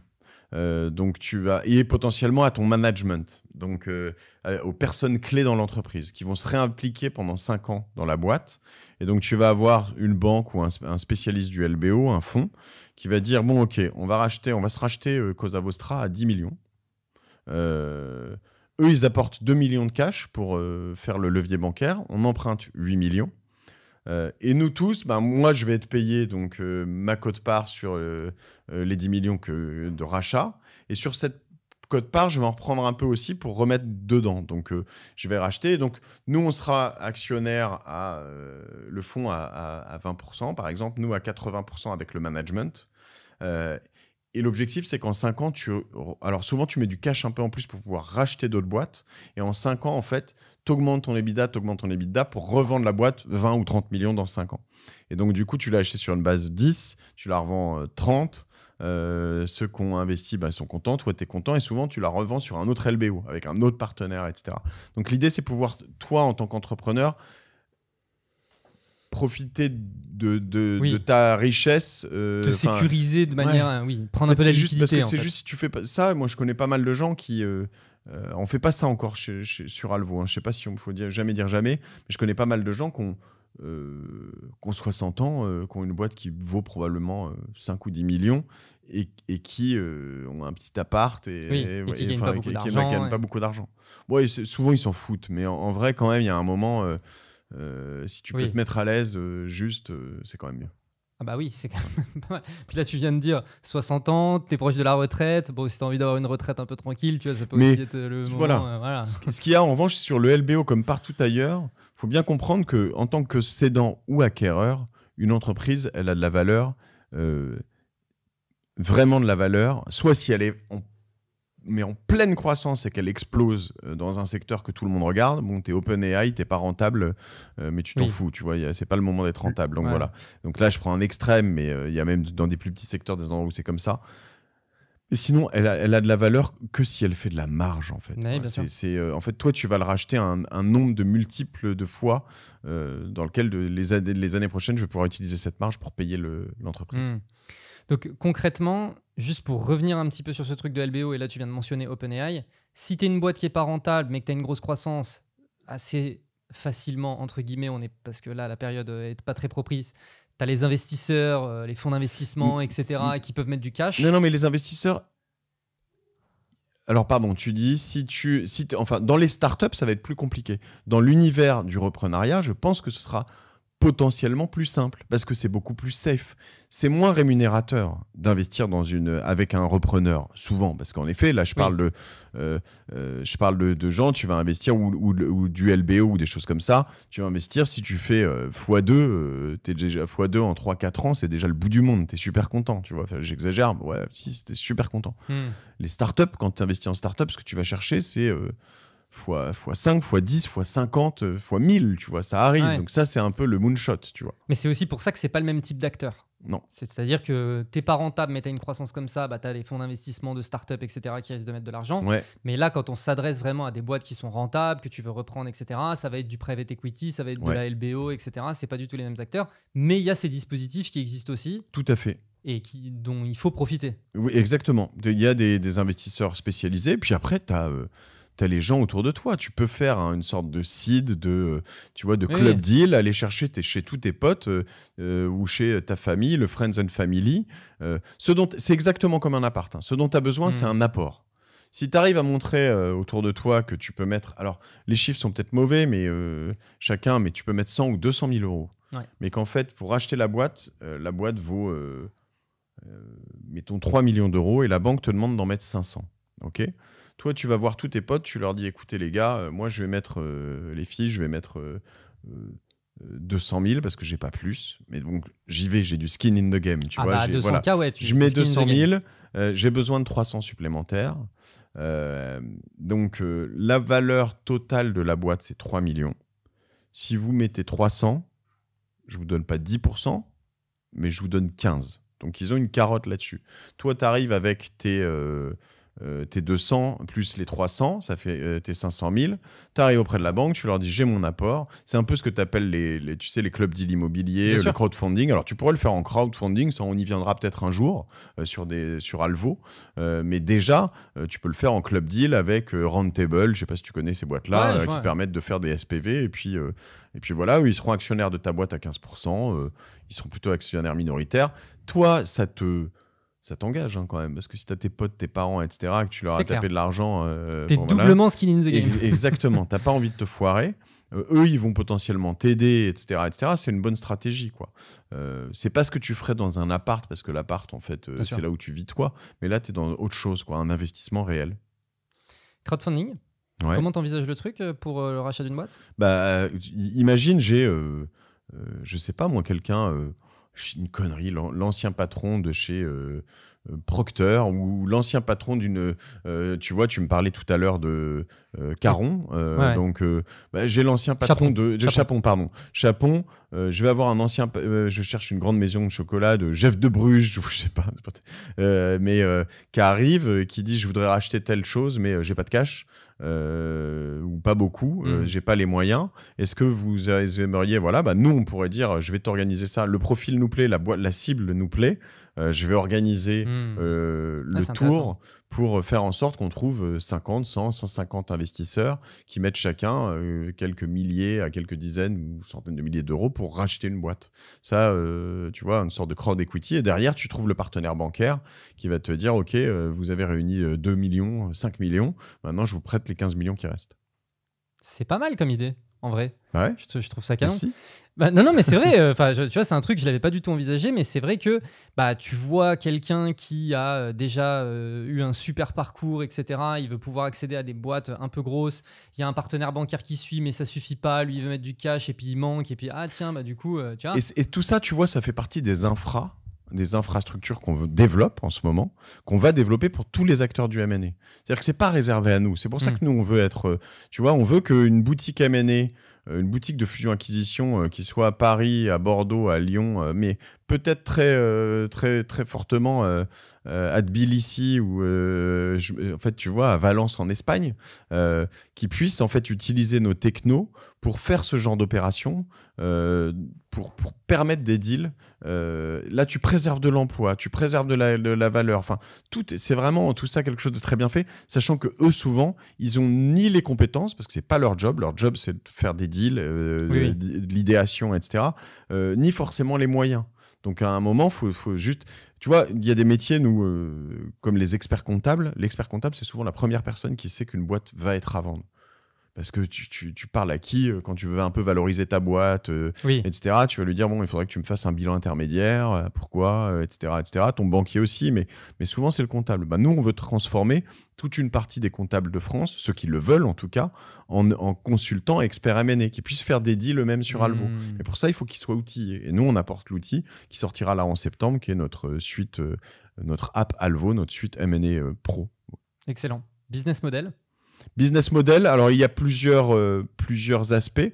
Comme toute marketplace, moi je veux absolument qu'on puisse faire du business sur Alvo gratuitement, parce que je pense que la valeur n'est pas dans l'annonce, tu vois. Pendant longtemps, je ne sais pas si tu te souviens, ce qu'on appelait les classified, toi tu étais probablement petit, mais en fait souvent les sites internet d'annonces à l'origine, ils venaient des petites annonces de presse. Souvent en région, tu avais des gros titres de Paru presse. Vendu, etc. Voilà, la Voix du Nord, Paru Vendu, ça devait être Ouest France ou voilà.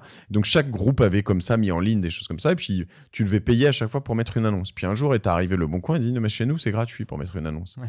Mais en vrai, ce que tu cherches là-dessus, c'est la valeur résiduelle. Est-ce que vraiment ça a une valeur de mettre une annonce? Avant, quand tu devais payer le papier, imprimer, diffuser, etc., évidemment que ça avait une valeur, puisqu'il fallait quand même tout ça avec Là où tu as des serveurs, mais la valeur résiduelle, elle est d'1 centime. Donc, tu pouvais la vendre 2 centimes, mais pas 10 € ou 40 € pour poster une annonce, tu vois. Donc, nous, on considère que l'annonce, c'est pas là où on doit avoir de la valeur. Donc, notre modèle, il est pas là-dessus. Notre modèle, il est vraiment sur qu'est-ce qu'on va apporter comme valeur au cédant, qu'est-ce qu'on va apporter comme valeur à l'acquéreur. Et là-dessus, c'est les accompagner pour faire des deals plus vite, des meilleurs deals, des meilleures rencontres, etc. etc. Donc, moi, je veux vraiment, tu vois, aujourd'hui, quand tu vas sur Alvo, je sais pas si tu peux te créer des alertes, tu arrives, tu vois des annonces avec directement, alors c'est anonyme, hein, mais tu vois le chiffre d'affaires réalisé, les évolutions sur les dernières années, le secteur d'activité, la région, tu vois un certain nombre de choses, ce que veut bien donner le cédant. Tu te mets des alertes. Moi, j'ai reçu encore 3 alertes depuis ce matin. À chaque fois, je regarde. Moi, j'ai envie de tout acheter, c'est affreux. Mais tu te mets des alertes et tu reçois des trucs dans ton univers. Faut être capable aussi de sortir un peu de ton univers ou de ce que tu penses, parce que ça t'ouvre un peu les chakras. Et donc, tout ça, en fait, on va principalement nous se rémunérer sur les deals réalisés. Okay. Notre objectif, c'est de dire qu'il y a plus de deals qui sont réalisés grâce à nous et grâce à la célérité de nos technos et de notre approche, et qui fait que au lieu de prendre 5-6%, voire plus de temps en temps sur des petits deals de small cap, on va prendre 1 ou 2% sur plus de deals, parce qu'on va se partager la répartition. Et ce qu'il faut en face, c'est que toi, si tu es cédant, tu vends ta boîte je sais pas moi, 1 million, est-ce que tu es prêt à me donner 20 000 € si au lieu de la vendre 1 million, tu vois, je vais réussir à te faire gagner du temps, mais peut-être la vendre 1,1 million, tu vois. Et ce sera aussi là-dessus qu'il faudra qu'on voit si on réussit à avoir de l'incrémental sur ta... ce que je trouve aussi intéressant, c'est que du coup, ta métrique de succès, où toi, tes équipes ou toi, tu vois, vous n'êtes pas en train de vous battre pour qu'il y ait le maximum d'annonces possible, mais qu'après, il ne se passe rien. Non. Mais tu te bats pour qu'il y ait des annonces, mais surtout qu'elles convertissent. Exactement. C'est que vraiment la transmission se fasse. Et c'est toute la difficulté aussi là-dessus dans le sourcing, c'est qu'il y a des gens... Il y a des gens qui mettent des annonces, parce que tu peux mettre des annonces de recherche aussi, et un peu pour voir, mais qui ne sont pas vraiment acquéreurs.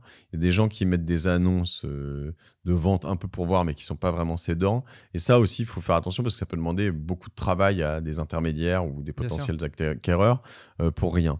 Donc, mais généralement, ça demande tellement de travail pour tout le monde qu'il faut quand même éviter de faire ça, et les gens s'en rendent bien compte. Ce qui est intéressant aussi, c'est que là, je suis plus sur du corporate, mais quand tu as une petite structure, je ne sais pas si tu as des auditeurs qui sont déjà entrepreneurs, si tu en as beaucoup un peu. Mais en fait, souvent, tu t'ouvres pas la fenêtre de la croissance externe, comme on dit. Donc, tu te dis, je vais plutôt faire croître mon chiffre d'affaires de 20% cette année, de 50 si t'es fort, de 10 si t'es... développer de nouvelles offres. Voilà, exactement. Voilà. Mais en fait, de temps en temps... acheter ton concurrent de la région d'à côté, du pays d'à côté, ce que tu appelles le build-up, hein, c'est quand même comme ça que les grosses entreprises évoluent. Hein. Toutes les grosses entreprises, les très grosses, c'est acheter ou être racheté. Hein. Donc il y a un moment, si tu te mets dans cette dynamique pour le faire assez tôt, il peut y avoir de la casse, mais si tu le fais bien, by the book, tu vas quand même bien t'en sortir. Et honnêtement... T'en achètes une, puis deux, puis il y a des gros spécialistes là-dessus qui, très jeunes, des boîtes... LVMH, évidemment, mais là... non, mais tu vois. Voilà, et t'en as... Évidemment, LVMH, c'est un build-up. Hein. Louis Vuitton, Moët Hennessy. Et puis, bon, après... l'histoire de Dior qui est arrivée par-dessus, etc. Mais tu en as des beaucoup plus petites qui ont... des 3, 4, 5 employés rachètent une autre, rachètent leur concurrente. On a qui rachètent plus gros. En ce moment, tu vois, Wonderbox qui rachète Smartbox. Smartbox, c'est plus gros. Ça reste des boîtes qui pèsent des centaines de millions. Hein, mais en revanche, tu as dans des beaucoup plus petits univers. Donc moi, ce que je dis juste, c'est aussi qu'il faut regarder ça. Il faut aussi regarder, et ça, ce sont des choses qu'on va permettre de faire avec Alvo, qu'on permet déjà de faire, des boîtes qui ne sont pas à vendre. Parce qu'en fait... il y a des gens qui ne pensent pas nécessairement pouvoir ou vouloir vendre leur boîte. Moi, ça m'arrive, on m'approche, on me dit je voudrais acheter Cosa Vostra. Je dis non, tu vois. Mais si à un moment, tu as quelqu'un qui vient, qui me propose, je parle pas que de cash, c'est pas que ça qui m'intéresse, qui me propose un projet pour Cosa Vostra, pour mes employés, pour nous, peut-être, accompagner à rentrer dans une aventure avec une certaine liberté, un certain nombre de choses, et ben, c'est intéressant. Et toi, c'est pareil, tu peux de temps en temps aller proposer. Nous, on l'a fait, où on a échangé là-dessus, tu vois, des boîtes ils étaient 5, 6, 8 devs sur iOS et Android. Ils étaient plutôt dans une région reculée de France. Et puis à un moment, tu leur dis, eux, ce qui les éclatait, c'était de développer. C'était pas du tout de faire du bizdev, c'est pas tant...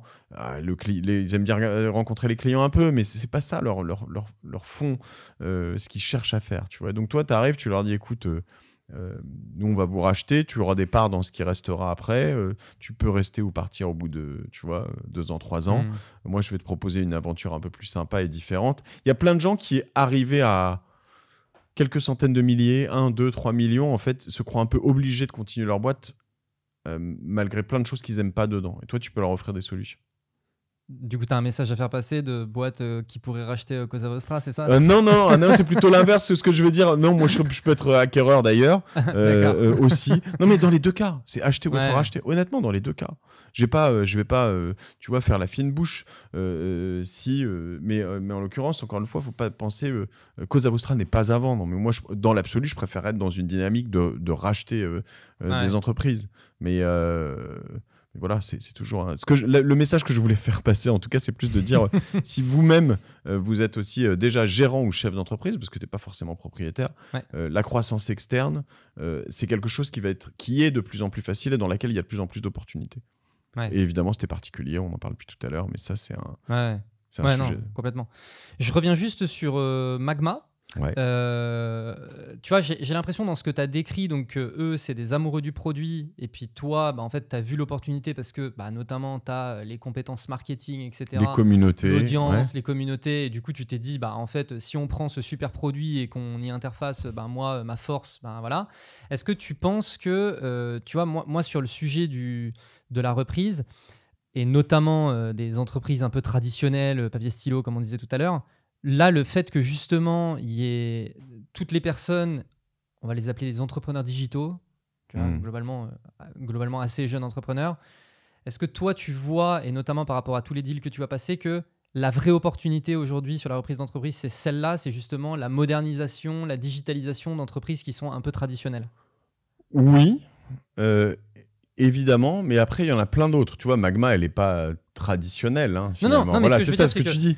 C'est que toi, tu as vu l'opportunité parce que tu avais des compétences que Magma n'avait pas. Et du coup, là, aujourd'hui, tu vois, sur la reprise d'entreprise, il y a le côté traditionnel. Et de plus en plus, il y a les entrepreneurs qui connaissent le digital. En fait, la combinaison des deux, bam, c'est ça qui va créer la magie, tu vois. Et ça c'est clair qu'il y a énormément de choses. Après, il y a des gens plus jeunes qui vendent aussi des entreprises à 30, 35 ans. Une entreprise qui a 4-5 ans, 10 ans. Et puis... sur laquelle, voilà. Ce qu'il faut voir quand même, ce sont des entreprises dans lesquelles toi, tu as beaucoup à apporter. Si toi, ce que tu as apporté, c'est la digitalisation, parce que tu t'y connais bien, si toi, c'est le sales. Moi, je prends ma femme, là, elle a, je vais pas donner son âge, mais on a eu nos enfants il y a quelques temps, elle est, voilà, et bien... elle regarde des défis, elle est plutôt bien dans la boîte dans laquelle elle est, mais elle se dit, qu'est-ce que si je devais faire autre chose, voilà. Je dis, mais tous les jours, tu rachètes une boîte. Toi, elle, ce qu'elle sait faire, c'est de l'enterprise sales. Elle sait vendre des trucs à des grands groupes de manière hyper ordonnée. Elle a fait ça 10 ans chez Facebook, elle fait ça depuis quelques années chez LinkedIn. Tu vois, elle sait faire ça. Quand tu sais faire ça, ça a une valeur de ouf. Ah, de dingue. Si toi, tu es directeur financier, si tu es producteur dans un truc, si tu producteur de peu importe, de contenu, de petites voitures, de je sais pas quoi, enfin voilà, si ton type, c'est... voilà, trouve là où tu es fort et où est-ce que tu pourrais changer les choses. Et tu vois, sur Magma, c'était ça. Récemment, on m'a proposé un truc, tu vois, une boîte qui loue des voitures de luxe, qui est leader sur certaines catégories de voitures de luxe. Et donc, tu achètes un site pas très cher. Et en fait, les principaux assets sont les voitures de luxe. Et c'est pareil, c'est assez rentable, etc. Honnêtement, sur le coup, tu te dis... quand même, c'est tentant, tu vois. Je vais avoir, si je finis avec quelques Ferrari, des Lambeaux, des machins, et que les week-ends où elles sont pas louées, je peux aller faire du circuit ou juste me faire un week-end, etc. Mais je suis pas exactement bling-bling comme ça, mais quand même, je me dis c'est drôle, tu vois. C'est rigolo, plaisir, le petit plaisir. Mais en vrai, moi, j'ai rien à apporter à une boîte comme ça. Enfin, peu de choses. Oui. Je veux dire, il y a des gens qui sont très passionnés d'automobile, etc., etc. Moi, j'aurais même honte de parler de ça à ma communauté, de leur dire hey, j'ai la dernière Ferrari à louer, etc. Je me dis mais quelle image tu renvoies, tu vois, c'est pas moi, donc j'ai pas envie de faire ça. Alors que je me dis ce serait quand même un drôle de kiff, mais tu vois, je me dis bah non, mon cash ou mon temps, j'ai plutôt envie de l'allouer à des choses que j'ai envie de faire, sur lesquelles j'aurais apporté des choses, sur lesquelles ma communauté sera un vrai levier, tu vois, et c'est le cas d'Alvo notamment. Ok. Oui, donc toi, tu as vraiment un raisonnement aujourd'hui vis-à-vis de ta communauté, quoi. Oui, parce que c'est mon edge à moi. Faut pas que tout le monde qui nous écoute se dise. Non, mais c'est ça qui m'intéresse chez toi, tu vois. Sur ceux qui nous écoutent, faut se dire où est-ce que vous êtes fort, quoi, et où est-ce que vous avez envie de passer du temps.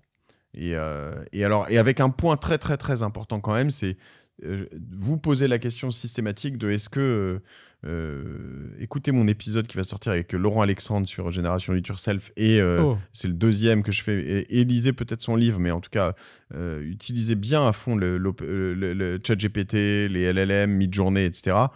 et rentrez bien dans des secteurs dans lesquels soit vous êtes déjà certains qu'ils vont pas se faire exploser par ça, parce que tu vois, alors peut-être que Google va s'en sortir autrement, mais tu vois, je vois un site internet comme Comment ça marche, tu vois, comment ça marche un routeur, à quoi ça sert un machin, comment je peux réparer machin. Bah, tu dis là la question, tu vas la poser, tu vas plus la poser en passant 8 fois tu vas la poser à un truc qui va te répondre, une intelligence artificielle, comment réparer ce truc-là, etc., qui va te poser des questions et tu vas avoir un dialogue et avoir ton truc réparé beaucoup plus rapidement. Donc, il y a des business comme ça. Tu vois, un business de copywriter, je suis pas sûr que j'irai maintenant, ou en tout cas, il faut y aller en disant ok, je sais très bien ce que je veux faire. Je connais ce business, je connais les AI, je vais prendre tous les copywriters qui sont là-dedans et je vais les faire produire 10 fois plus et 10 fois mieux. Ok, si tu es serein là-dessus et que tu as ta vision, c'est bien. Mais il faut vraiment, je pense, aujourd'hui, si tu achètes un restaurant, c'est ok, il va pas se faire tu vois, tu vas pas te faire la bouffe par ChatGPT, a priori, hein, j'ai loupé un truc. Et, mais voilà, il faut se poser cette question, et l'autre pan de ce truc-là, c'est se dire, est-ce que je peux rentrer dans quelque chose sur lequel les gens n'ont pas vu que dans la valeur actuelle, ça va être changé, et que moi, je vais pouvoir apporter un truc parce que je comprends ce qui va se passer, ou que je pense pouvoir apporter... le côté visionnaire, un peu, où moi, j'ai cette croyance sur l'avenir, etc. Exactement. Bon, on va terminer notre échange, mais j'ai juste envie de te poser des petites questions, peut-être un petit peu plus perso, mais parce que ça rejoint quand même un peu... Mais attends, avant, juste, tu me racontes 2 secondes, si tu veux bien, je spoil un peu, je spoil pas, mais je rentre dans ton contenu. Mais toi, t'as acheté quoi? Un e-commerce? Ouais, j'ai acheté un e-commerce. Alors, moi, c'est vraiment complètement, tu vois, les trucs de ND et blablabla, ça s'est pas du tout fait de cette façon-là. Ça a vraiment été, tu vois, un tuto personnalisé avec quelqu'un que j'ai rencontré. Oui, mais c'est random. Moi, je vais enlever la randomness avec Alvo. Tu vois, je veux que tu puisses racheter un truc qui te plaît, alors que si tu l'avais pas rencontré, tu serais peut-être dégoûté de pas l'avoir. Mais c'est justement ça que je veux faire. Alors, je suis complètement d'accord. Et d'ailleurs, quand l'aléatoire, pour parler en français, pardon. Voilà. Les aléas. J'avais fait une vidéo YouTube pour expliquer un petit peu cette aventure-là, où justement, il y avait ce point de si je n'étais pas tombé sur cet élément aléatoire qui était j'ai rencontré cette personne, etc., je n'aurais jamais envisagé, ne serait-ce que d'envisager acheter une entreprise.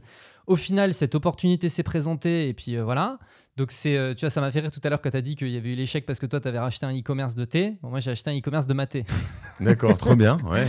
Et donc en fait, tu vois, j'ai quitté mon poste de CMO chez Germinal, je voulais entreprendre, je savais pas trop ce que je voulais faire. Le e-commerce, ça m'intéressait parce que j'aime bien les produits, la brand, etc. Avec un de mes meilleurs amis, Léo, qui est directeur artistique, on voulait faire un truc en commun, on réfléchissait, le e-commerce, on n'avait pas particulièrement d'idées, tu vois, mais on se disait, le e-commerce, c'est un truc qui nous plaît. Ouais, tu es sur une niche. Voilà, on cherchait en se disant, on veut trouver un produit quali, etc. Mais bon, tu sais, quand tu dois trouver une idée de zéro,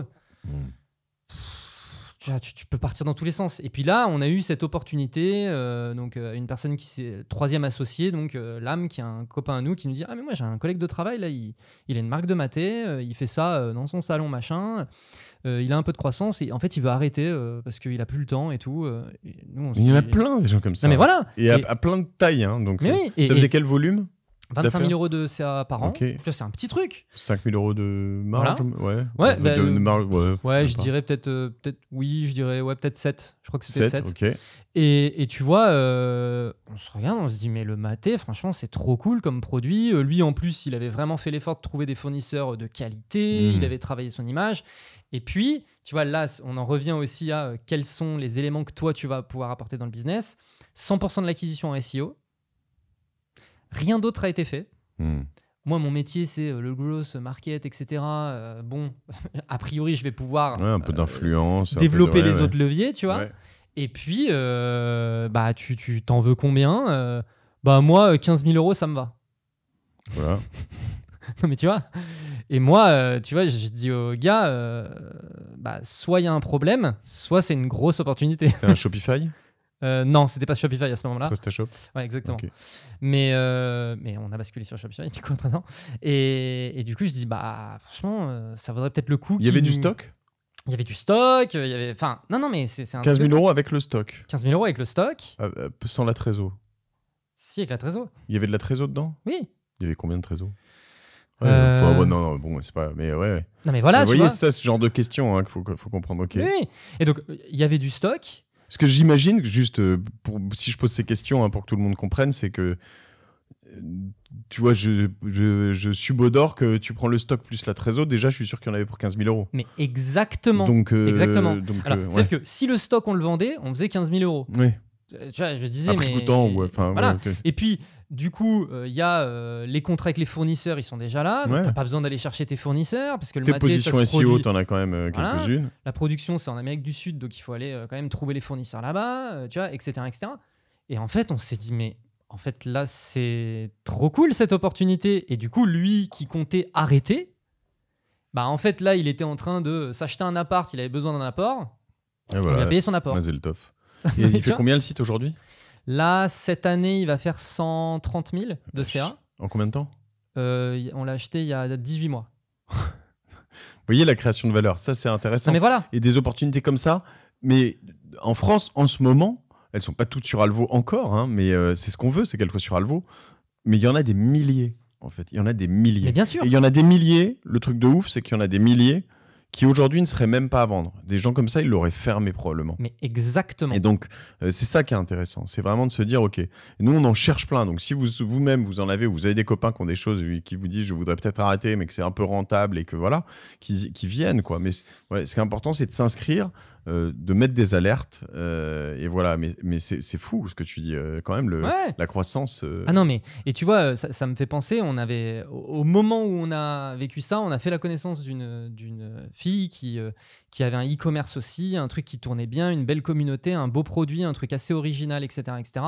Elle a eu une embrouille avec sa co-founder, ce qui a fait qu'elle s'est retrouvée un peu toute seule et franchement, elle en avait un peu marre d'être dans les embrouilles, etc., à gérer son truc. Elle a décidé de fermer du jour au lendemain, mais des gens se seraient battus pour reprendre sa boîte tellement le produit était original, sa communauté c'était top, l'identité, etc.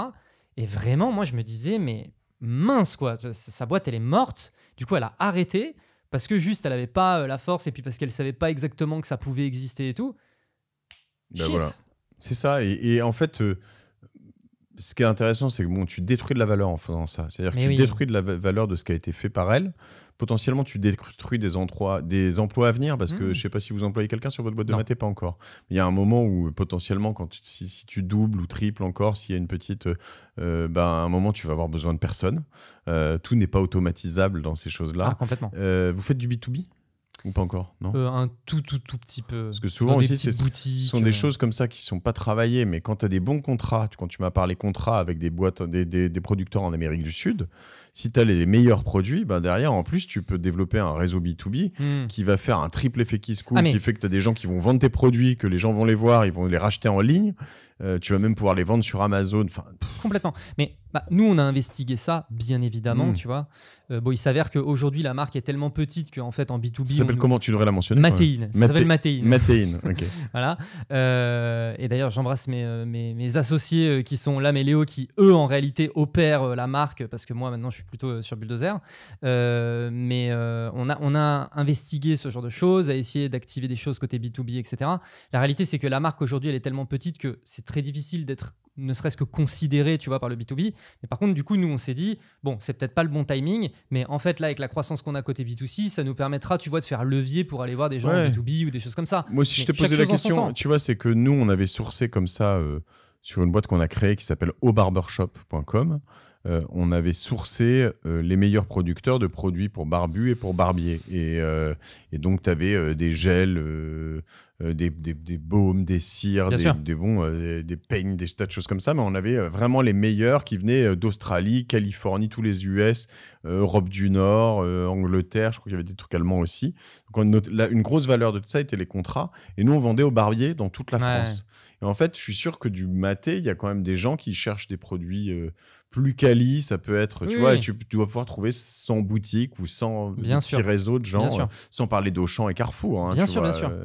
Et ça, tu fais exploser la valeur de la boîte parce que là, souvent, si ça marche et qu'ils en vendent et qu'ils en revendent et qu'ils en vendent, ils te recommandent, tu as du réassort, tu as très peu d'efforts. Une fois que c'est fait, c'est la valeur d'un réseau, quoi. Complètement. Donc voilà, ça c'est pour mon expérience. J'allais dire petite expérience, mais tu allais me dire non, il n'y a pas de petite expérience. Non, mais c'est vrai. T'imagines ce que tu as appris là-dedans, en fait. Racheter. Derrière, en fait, ce qui se passe, moi je l'ai vécu par exemple dans l'immobilier, avoir fait quelques projets. En fait, t'en fais un, puis deux, puis trois. Et à la fin, en fait, une fois que tu as fait ça 3-4 fois, sur des boîtes là, on parle de 15 000 euros.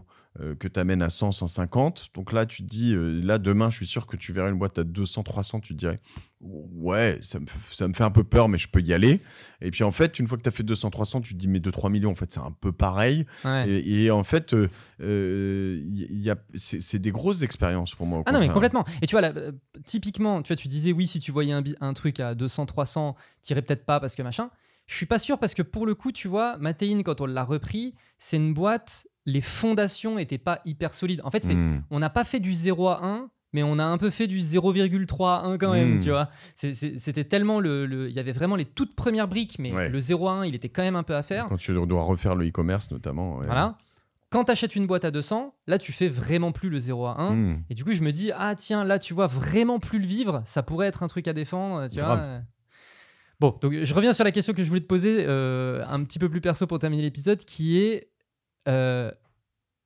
Cosa Vostra, Génération Do It Yourself, La Martingale, Alvo, Orso Media. Comment tu t'organises? Écoute, je pourrais te dire que c'est un joyeux bordel et c'est un peu vrai.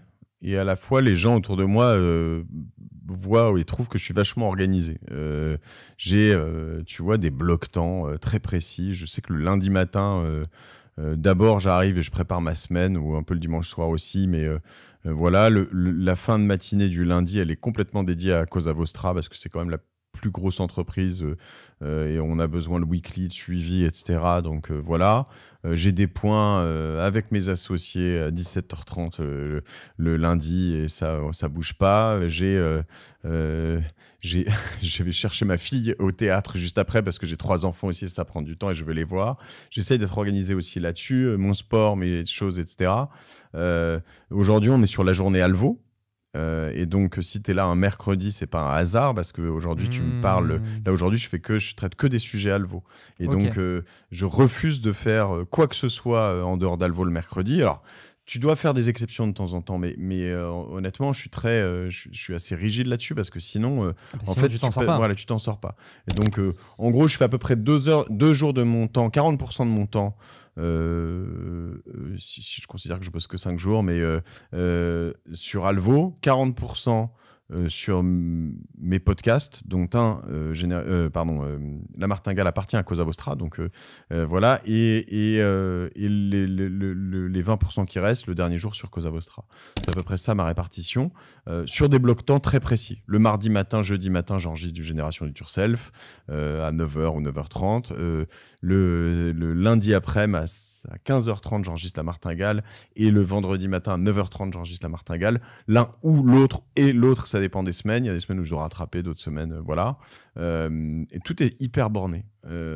Donc voilà, après, il faut juste savoir jouer un peu avec tout ça. Il faut savoir dire non, et ça, c'est ma plus grosse souffrance. Tu vois, puis j'ai d'autres projets qui vont être lancés là, une masterclass sur l'entrepreneuriat avec les decks, qui va être exceptionnelle et qui nous prend beaucoup de temps. On veut vraiment lancer la meilleure masterclass d'entrepreneurs avec des noms de ouf, et voilà. On travaille sur pas mal de projets. Je voudrais lancer un gros club deal pour investir en start-up aussi, parce que j'ai quand même un deal flow assez important. Tu vois, le deal flow, j'arrive pas à le gérer. Donc, il faut aussi savoir... Moi, je sais beaucoup déléguer, en fait. Je suis très humble là-dessus. Je sais qu'il y a plein de gens qui sont meilleurs que moi sur plein de choses. J'aime bien qu'ils m'apportent beaucoup aussi d'échanges et de choses comme ça. Et tu vois, j'ai beaucoup de respect, d'admiration pour ce que vous avez fait chez Germinal tout un temps, et qui sont des univers que je connais pourtant assez bien. Et pour autant, je ne sais pas si tu vois encore Grégoire un peu. Je l'ai vu hier soir, donc oui. Mais je vois Grégoire, tu vois, je vois la sharpness qu'il a sur certains trucs. Il a refait un post sur Alvo justement la semaine dernière, et tu vois, on le sent passer chez Alvo, et c'est vrai que c'est assez marrant, c'est toujours se challenger, s'alimenter, quoi. Donc voilà, je suis un vrai passionné, et donc j'ai pas l'impression de travailler vraiment. En revanche, il faut essayer d'être toujours très concentré sur ses objectifs, quoi. Et sur le fait de déléguer, sujet très très important, parce que on entend souvent il faut apprendre à déléguer, etc. etc. Comment toi, tu as une méthode pour justement apprendre à déléguer ? T'as vu tout à l'heure Clémence, ma productrice, quand on parlait d'un truc, je lui ai dit c'est toi qui vas faire le choix. Elle me dit mais j'arrive pas à le faire, ce choix. Tu vois, donc là je suis rentré dans la pièce. Et donc là je vais l'aider. Mais moi, le plus les gens font des choix. Alors, idéalement, si je peux les aider à pas faire le mauvais choix quand il y en a, là, il n'y a pas de mauvais choix. Il y a 2 choix différents sur ce sujet. Voilà. Mais si je peux les aider par mon expérience, et je peux les accompagner pour faire des bons choix, c'est très bien. Il y en a plein. Ils ont plus d'expérience que moi dans leur domaine. Donc, moi, c'est aussi ça. C'est ça la beauté de... Tu vois, excuse-moi de prendre ce comparatif d'une équipe de foot ou d'une équipe de sport, mais en fait, moi, je trouve ça... Je suis un vrai joueur d'équipe. Je trouve ça beaucoup plus cool de jouer avec des experts dans d'autres secteurs et d'autres univers que toi, qui t'apprennent, qui t'alimentent, qui t'enrichissent. Moi, dès que je suis dans un secteur dans lequel je connais tout et je maîtrise tout, je m'ennuie, tu vois. Donc, c'est vrai que c'est ça. Donc, à un moment, tu vois, quand tu t'entoures de gens qui sont meilleurs, qui sont compétents, il y a beaucoup de gens, et je pense que c'est aussi une grosse qualité de repreneur, qui ne sont pas comme moi. Moi, tu vois, une fois que j'ai coaché une case, je veux passer à une autre case. Si tu veux créer beaucoup de valeur... faut être capable de rester patron d'LVMH pendant très longtemps, et puis tu crées beaucoup de valeur, tu vois. C'est clair. Et voilà, donc déléguer, c'est vraiment quelque chose où... toi, ton temps, il est limité. Tu peux pas gérer plus de 100 mails par jour, 200 mails par jour, j'en sais rien. Tu peux pas... Et donc, avoir des gens qui non seulement sont meilleurs, mais en plus vont faire des choses que tu n'as pas à faire, c'est mieux, tu vois. Excellent. Voilà. Et ça commence par, tu vois... ça commence par ton ménage, ça commence par... Tu te disais ton temps, mais au début, tu te dis, attends, est-ce que je peux... C'est ça au début, hein. Moi, j'ai un assistant.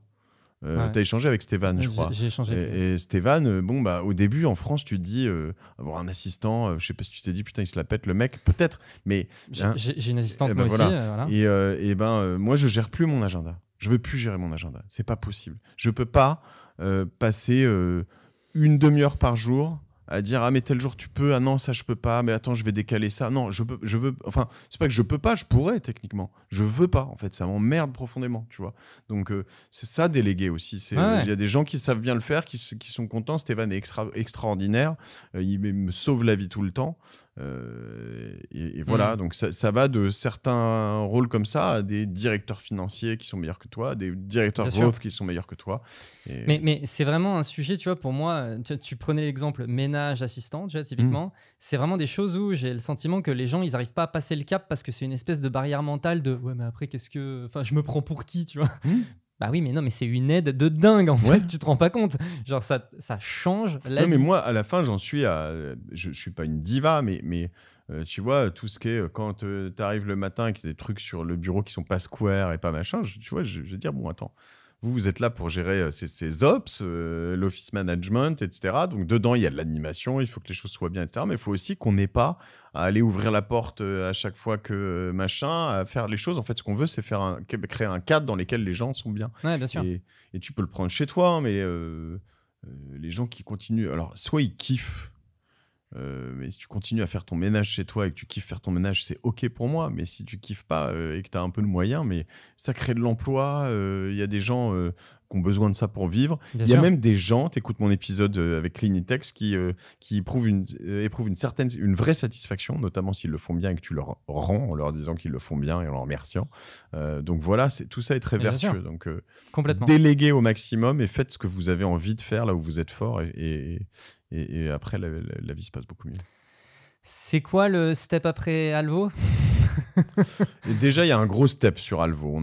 J'ai quand même, moi, je pense, 2-3 ans de travail fort pour réussir à prouver ce qu'on veut prouver là-dessus. Parce que on a une vision quand même... c'est assez marrant, mais on a une vision qui grandit, tu vois. Moi, j'allais dire, je suis très ambitieux. Je suis assez ambitieux. Je vais pas te dire, ouais, je suis très ambitieux. Je suis pas comme ça, en vrai. En revanche, je vois mon ambition qui grandit. C'est-à-dire qu'au début, je voulais en faire une marketplace de référence en France. Là, je me dis, on doit pouvoir faire plus, et puis beaucoup plus. Et puis, c'est un très, très gros marché. Je pense qu'on doit pas se limiter au small cap, mais on doit monter un petit peu sur des mid cap et des boîtes à forte valeur, parce qu'on a une approche très technologique, parce que j'ai une équipe de ouf, parce que Germain, mon associé, il fait partie des premiers employés de Bourseau. Il est peut-être arrivé plus tardivement, mais Compte Nickel, vendu 200 millions à la BNP, Conto, où il était dans les 5-6 premiers employés, maintenant co-founder d'Alvo, Thomas, qui vient du métier de la finance et de corporate finance, etc. Moi-même, des communautés, des gens qui nous aident, etc. Donc l'ambition, elle grossit, et puis on commence à avoir des gens qui viennent, qui sont des pros du M&A qui veulent bosser avec nous, des gros bonnets, tu vois, des belles marques et des belles franchises. Donc d'abord, j'ai quand même Alvo. L'étape d'après, je pense qu'elle tu vois, je rêverais un peu de trouver un peu de temps. Oui, mais ça, j'y crois pas une seconde. Non. Mais moi, je m'éclate là-dedans. Je m'éclate dans la création, la créativité, mais surtout, encore une fois, les gens avec qui je m'entoure, tu vois. Et c'est ça qui est cool. C'est que moi, je viens tous les jours au bureau, ravi de voir les gens qui m'entourent. Je me satisfais, ou je sais savourer la difficulté aussi. Et là, on est dans une grosse période de changement avec plein de challenges et de défis. Et moi, je trouve ça presque encore plus cool, en fait, parce que c'est ça aussi la vie d'entrepreneur. Excellent. Bon, on te retrouve sur Génération Do It Yourself, sur LinkedIn, sur la martingale, tout ça. Sur mon email, j'ai un email sur gdy.fr/mail, un email que j'envoie tous les dimanches normalement. Et je suis assez content de l'écrire. C'est un peu un peu freestyle, mais que j'aime bien envoyer. Et puis voilà, comme pour toi, hein, mais hit subscribe, hein, c'est ce que disent nos amis anglais. Mais voilà, c'est ça. Abonnez-vous. Hit the subscribe button. Voilà, c'est ça. Ça, c'est vraiment. Il y a beaucoup de gens qui peut-être m'écoutent pour la première fois. Nous, ce qui compte pour nous, c'est d'avoir des gens qui sont arrivés jusqu'au bout là, qui nous ont écoutés, qui se sont dit bon, ces mecs sont assez cool, j'aime bien ce qu'ils disent. Et qu'on puisse garder le contact. Et pour ça, pour pas qu'on se perde, il faut que vous appuyez sur subscribe, et ça, on peut pas le faire à votre place. Exactement. Il vient de faire ma promo à ma place. C'est génial. Merci beaucoup, Mathieu. Merci, Jordan. À plus. Do it! Just do it! Don't let your dreams be dreams.